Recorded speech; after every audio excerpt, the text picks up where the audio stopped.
Hi friends, welcome to our channel. గుండె నిండా గుడి గంటలు సీరియల్ నెక్స్ట్ ఎపిసోడ్లో ఏం జరగబోతోందో ఈ వీడియోలో చూసి తెలుసుకుందాం. రోహిణిని నిలదీసిన ప్రభావతి అసలేం జరిగింది అని తెలుసుకోవడానికి ఈ వీడియోని స్కిప్ చేయకుండా ఎండ్ వరకు చూసేయండి. గదిలో ప్రభావతి రోహిణి పైన విరుచుకు పడుతూ ఉంటుంది, మండి పడుతూ ఉంటుంది.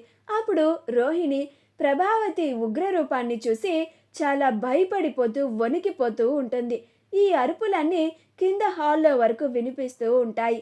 ఆ అరుపులను విని మీనా, ఏవండి, పైనుంచి ఏవో అరుపులు వినిపిస్తున్నట్టుగా ఉన్నాయి, మీకు వినిపిస్తున్నాయా అని అంటుంది. అప్పుడు బాలు, ఇందాకే చెప్పాను కదా మీనా, తుఫాను వస్తుందని. తుఫాను మరీ ఇంత తొందరగా వస్తుందనుకోలేదు అని అంటాడు. అప్పుడు మీనా, తుఫానా, బయట వాతావరణం బాగానే ఉంది కదండి అని అంటుంది. అప్పుడు బాలు, ఆ తుఫాను కాదులే మీనా, ఇది మా అమ్మ తుఫాను అని అంటాడు. అప్పుడు మీనా, అంటే అత్తయ్య గారు రోహిణిని గదిలో దుమ్ము దులిపేస్తున్నారంటారా అని అంటుంది. అప్పుడు బాలు, డౌటే లేదు, మా అమ్మకి పరువు విషయంలో కానీ డబ్బు విషయంలో కానీ తేడా వచ్చిందంటే మాత్రం పక్కన ఎవరున్నారు అని కూడా చూడదు, అది ఎవరైనా దుమ్ము దులిపేస్తుందంతే అని అంటాడు. అప్పుడు మీనా, పాపమండి రోహిణి పరిస్థితి చూస్తూ ఉంటే నాకు జాలేస్తోంది. పాపం అత్తయ్య గారి మాటలకి, ఆవిడ గారి ఉగ్ర రూపానికి భయపడుతూ ఉందేమో అని అంటుంది. అప్పుడు బాలు, ఏంటి పాపం, మా అమ్మని మోసం చేయాలనుకుంది పార్లర్ అమ్మ అని అంటాడు. అప్పుడు మీనా, మోసం చేయడం ఏంటండి అని అంటుంది. అప్పుడు బాలు, మరి ఇంట్లో ఎవ్వరికీ చెప్పకుండా ఆ పార్లర్ని వేరే వాళ్ళకి అమ్మేస్తే అది మోసం కాదా అని అంటాడు. అప్పుడు మీనా, అంటే రోహిణి పార్లర్ని ముందే అమ్మేసిందని మీకు తెలుసా అని అంటుంది. అప్పుడు బాలు, నాకెప్పుడో తెలుసు అని అంటాడు. అప్పుడు మీనా, మరి మీరెందుకని అత్తయ్య గారికి చెప్పలేదు అని అంటుంది.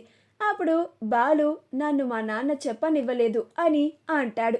ప్రభావతి రోహిణిని నిలదీసి అడుగుతూ ఉంటుంది. అలా రోహిణిని ప్రభావతి, చెప్పు రోహిణి, ఇంకా ఏమేం దాచావు నా దగ్గర, అవన్నీ ఏమన్నా ఉంటే ఇప్పుడే చెప్పు అని అంటుంది. అప్పుడు రోహిణి, అమ్మో, అత్తయ్య గారేంటి ఇలా నిలదీసి అడుగుతున్నారు, కొంపదీసి నా విషయాలు ఏమన్నా బయటపడ్డాయా, లేకపోతే ఈవిడ ఇంత కోపంగా ఎందుకు అడుగుతారు అని కంగారు పడిపోతూ హడలిపోతూ ఉంటుంది.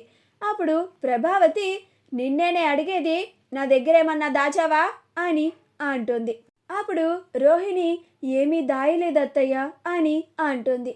అప్పుడు ప్రభావతి, నిజం చెప్పు, ఇన్నాళ్ళు నా ముందు ఇలా ఏమీ తెలియని అమాయకురాల్లాగా నటించి నన్ను ఇలా మోసం చేశావు, పరిస్థితిని ఇంతవరకు తీసుకొచ్చావు. ఇంకొకసారి ఇలాంటి విషయం ఏదైనా నీ గురించి బయటపడిందా, నిన్నింట్లో నుంచి తక్షణమే గెంటేస్తాను, జాగ్రత్త అని అంటుంది. అప్పుడు రోహిణి, ఇంట్లో నుంచి గెంటేసేంత తప్పు నేనేం చేశాను అత్తయ్య అని అంటుంది.